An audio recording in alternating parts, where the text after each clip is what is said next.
Hello mga kasari, mga sisi ko, good morning!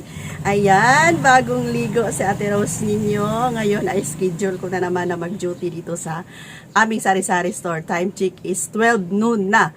Ayan, naligo ako kasi after this gagawin ko ay bakbagan. Mga sisi, sorry. After sa pag-vlog ko ay bakbakan ako sa pag-display ng mga na-family ko kahapon. Yes, na-grocery si Ate Rose ninyo kahapon. Worth 30K. Kasi yung tindahan namin, ayan, kalbo na. Marami ng kulang, lalong-lalo na sa mga dilata. Kasi yung ibang item talaga, ayan, grocery. Hindi ko mabili doon. Ayan, katinang ulo ko mga sisi. Patuloy na sana, kaya lang naputol kasi nga may bumili. Yun na kahapon na grocery ako, so hindi na ako kumuha ng video para tuloy-tuloy yung pagkuha ko ng mga item and mabusisi ko talaga yung expiration date and matitingnan kung wala bang damage yung yung mga item na kukunin ko. Ayan, kasi pag magbibideo ako, hahawak ng camera tapos kukuha ng mga item, hindi ko talaga makita yung expiration date at kung may mga yupi-yupi ba yung mga dilata. Okay, so kunting share lang ngayon lang. Mga sisi, sobrang praning ko. May nagpa-Gcash kasi ngayon lang talaga pagpasok ko dito sa tindahan kasi umalis si Kuya Dave, nagbayad ng tubig namin. Sabi niya magpapa-cash in daw siya. Sabi ko magkano? Sabi niya 2.7. Tapos parang syempre hindi ko kilala yung nagpapa-cash in. Maging alerto tayo lagi, di ba? Ako kasi pag magpapa-cash in, lalong-lalo kahit sino, kahit na kilala man o hindi, halimbawa pa-cash in siya 2.7, sabihin ko kaagad yung amount 2.7 plus yung yung charge. Sabihin ko talaga agad. Tapos habang nagsusulat siya, hinihintay ko siya. Pagkatapos niyang magsulat ng number kasi pinapasulat namin sila, parang load na din. Ayan, meron kaming mga ganito, load, globes, smart at saka Gcash. So sa Gcash ito. After niyang magsulat ay hihingiin ko kaagad yung bayad. Never talaga akong mag-type kaagad tapos wala pa akong pera na nakikita. Ganyan talaga sis. Money first before mag-load ng Gcash kasi napakalaking amount 'yan. 'Di ba? So ganyan, paninigurado lang. And meron pala siyang pera, kumuha siya ng pera, 3,000 binayad sa akin. Sabi ko, okay, ayan, saka ko pa kinuha yung cellphone ko at gitype ko yung Gcash niya. So ganyan lang, manigurado tayo na before tayo mag-send ng money, ay kukunin muna natin yung bayad. Okay, tapos sa cash out naman, make sure talaga na pumasok yung pera sa atin bago natin ibigay yung pera, panigurado. Okay, let's go na. Bakbaka na sa pag-display mga sisi ko.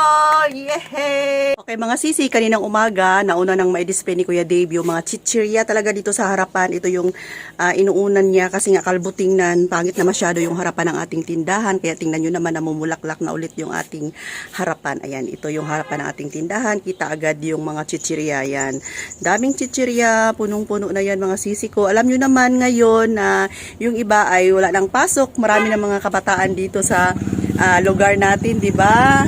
Kasi nga wala nang pasok. Ayan, mabenta na yung ating mga paninda, lalong-lalo na yung mga chichirya. Kapag may pasok, ay napakatahimik ng buong paligid. Nasa school ang mga kabataan. Okay, dito sa ating black tray, ayan, dalawa to. Puno na lahat. Wala nang bungi-bungi mga sisi ko. Ayan. Sa ilalim, meron ng laman, mga nagaraya. Okay, so dito tayo banda. Ito yung mga item kahapon na hindi pa nabuksan. Time check is 1:00 na ng hapon.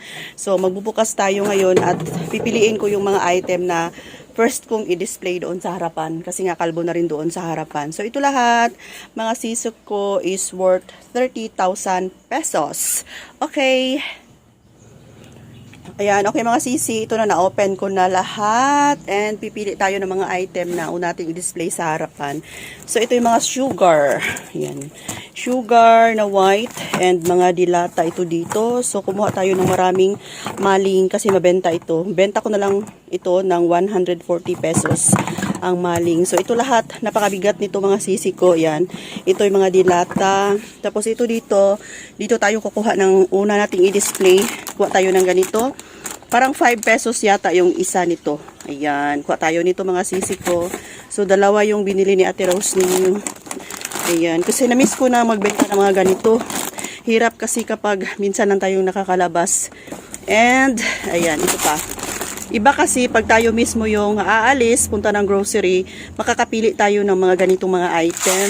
'Di ba mga sisi ko? Iba talaga kasi nagpapa-deliver lang tayo kung ano lang yung meron doon. Yun lang yung mabili natin. Pero sige na lang at least kahit papano ay yung mga kulang-kulang sa mga sa tindahan natin ay napupunan. Yan kasi nga nagpapa-deliver na lang tayo kung busy tayo. Ayan, ito pa. Yan, itong jelly. 10 ang benta ko nito. Malaking kita nito mga sisi ko. Benta ko siya ng 10 kasi nga ipalamig pa natin sa rep. Kumuha ko ng 10 nito. Ay 10. Parang 5 lang pala. Tapos itong binibili ko na Chili Ace pala. Itong jumbo na lang. Ayan, jumbo to. Ito, coco jelly. Jumbo na yung binibili ko, yung malalaki mga sisi. Mura lang naman to, nasa 24 ang laman, 24 to 25 pesos din ang puhunan. So, kalahati yung kikitain nito pagbenta natin ng dos. Kasi yung maliliit kasi, alanganin siya sa 3-5 pesos. So, dos na rin yung isa. At least kahit papano, itong ganito, itong jumbo, coco jelly yan o yoyo. Kung makita niyo yan, mga sisi ko. Ayan, pati ito. Yuyu pa rin na yuyu. Tapos malaki siya oh. Malalaki siya, jumbo. So, ito na lang yung ibenta ko. At least, masaya yung mga kabataan kasi nga, jumbo nga, malaki siya. 2 pesos ang isa. Kalahati yung, ano natin. Kung ano yung puhunan, yun yung kita natin. Ayan. So, kumuha ako nito ng siguro 5. Tapos, itong ganito, mabenta sa kabataan. Lalong-lalo na sa napakainit na panahon. Ayan. Tawag nito is pop. Anong tawag to? Ice pop. Ice pop. Ayan, so ito ay ice pop pala. Ayan, ano pa ba to? Tumagilid na siya. Tapos ito, ayan, cream stick. Tapos mga tuyo, tumagilid na siya mga sisi, hindi siya balance. Tapos dito, hindi na lang natin ilabas lahat kasi i-display ko tong pinakita ko sa inyo. Kunting pasilip lang. Mga Bioderm na malalaki. Tapos Bioderm na blue talaga yung mabenta kasi ito yung pinakamabango. Tapos kumuha tayo ng safeguard na malalaki, kujisan, alcohol, ano pa tong sa ilalim? Sulfur. Tapos, mga pH care, alcohol, ito dito, smart. Ayan, kasi naubusan na tayo ng mga smart na malaki at saka maliliit. Okay, tapos dito mga sisi ko, dilata pa rin, kaya umabot siya ng napakalaking halaga kasi nga napakamahal ng mga dilata. Lalong-lalo na ito mga Pure Foods. Ayan, Pure Foods, mga maling, luncheon meat. Ayan, tapos ito pa dito, ayan. Yan, ito yung mga nagpapamahal ng ano natin, grocery. Tapos, halos lahat naman ng mga dilata, mga sisi ko, is napakamahal. Ayun, tapos ito dito, yan, kukunin natin itong nasa taas. Hindi ko na siya mailabas lahat mga sis, kasi nga napakalaki ng box, oh. So, itong sa taas na lang muna yung ano, pipili na lang ako dito ng mga unahin ko para at least naman lang yung harapan nating tindahan ay magkalaman. Ito, ibenta ko ng 6 pesos na siya ngayon. Dati is 5 pesos, ngayon 6 na. Mabenta pa rin ito sa mga kabataan. Tapos ito rin 6 pesos. Ano ba itong nasa ilalim? Udong. Tapos ito, benta ko ng 8 pesos na rin. 8 o 7. Ito yan. Sabit natin yun namaya sa harapan para mapupuno na ulit yung ating sari-sari store. Ito pala is, halos ito dito is mga biscuits, honey, cal cheese. Ayan, malalim ito mga sis. Napakalalim nito. Ayan, ito pa yung mga Mr. Chips. Tapos sa ilalim is, dito lang natin ilabas lahat. Ayan, bravo. Kasi ka-unbox ko lang naman din ng last vlog ko ng mga item, di ba? From grocery. Ayan, balik natin. Tapos ito dito is mga non-food. Ayan, mga soap. Tapos, yung mga shampoo. Ano pa to dito? Basta yun na, oh, mga sisi, mga shampoo. Yan, sa box na yan. And then, dito, puro ito mga, ano to, tomato sauce. Tapos, tomato paste. Ganito, bumili din ako ng ganito. Yan, kasi may maghanap din minsan ng mga ganito. Tapos, sa ilalim, meron din palang mga dilata. Ayan. Itong green peas, matagal na akong naubusan nito kaya kumuha ako ng marami. Siguro mga 15 pieces na ganito. Ano ko bang nasa ilalim? Mga sugar. Ayan. Okay, so let's start na sa pag-display mga sisi para yung harapan ng tindahan natin is hindi na magkalbo. Kuha tayo ng 2 ganito. Ayan. Tapos iikot ako para kunin ko yung mga candies doon. Okay, let's start. Kasi nga, ano na yung tindahan natin. Kalbo na talaga. So, ito ilalagay ko siya dito banda. Ay, meron na pala. Ayan, o nilagay ni Kuya Dave. Ayan.